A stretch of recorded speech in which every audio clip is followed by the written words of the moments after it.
Hello, my people, ladies and gentlemen. My name is NKURIKIYUMUKIZA. I'm a Rwandan by nationality. I'm a civil engineer. I have an advanced diploma in civil engineering.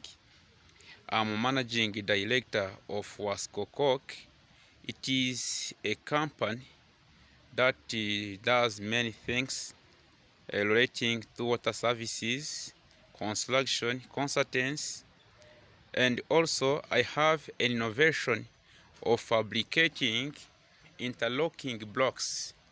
Those are blocks or bricks which are used in construction, mainly in wall elevations.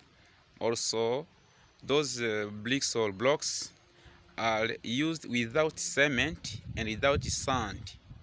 They are cheap, they are durable, and they give job opportunities to most of people. And also, even poor people can use those blocks in their constructions. And in my job, I work here in Rwanda. Also, we need to work abroad, mainly in Eastern countries,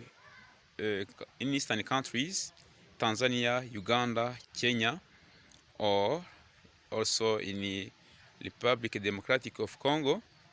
And if it will be possible, we also work all over the world. Thank you.